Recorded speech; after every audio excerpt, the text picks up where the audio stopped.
A fire ripped through sections of Fleet Street and Lad Lane in Central Kingston just a week ago, destroying at least 12 homes and leaving over 50 people displaced.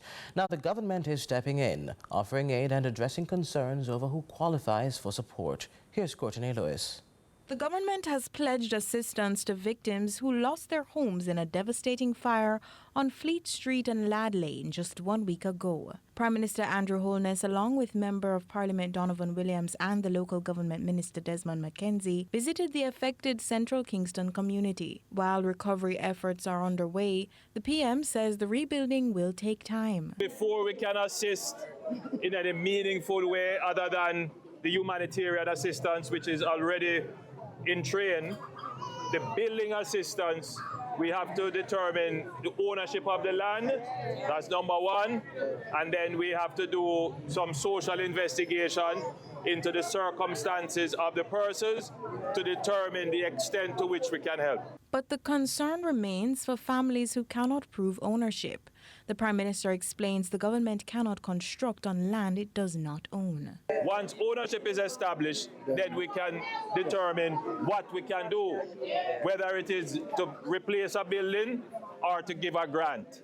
Now, for those persons who are living on property that they don't own or don't have the title to, then we still will help, but we will help you maybe with building material or some other form of assistance. But we cannot build on land that is not our land, or we don't have the rights to build on it. In the meantime, Member of Parliament Donovan Williams is conducting property assessments, which the Prime Minister says will help guide the assistance effort. The land situation is being assessed, that they do have titles and permission. And so for those that they don't have the title, or they know who the owners are, then we will seek to get permission from the owners to build. Courteney Lewis for CVM News. Murders in Central Kingston are on the decline. Prime Minister Andrew Holness says residents, once trapped by gang violence, can now enjoy life again. We declared a zone of special operation in the area. We mobilized the resources.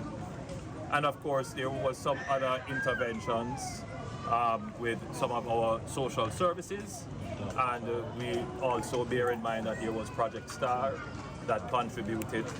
And as a result of that, today I can receive this very, very heartening report about the improvements in the community. And by virtue of what I'm seeing with the community being able to come out, I've toured this area many times before, and residents were hesitant, apprehensive, and were not able to come out and fully express themselves.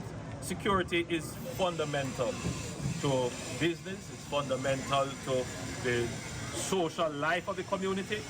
It is fundamental to peace. So we invest heavily in security.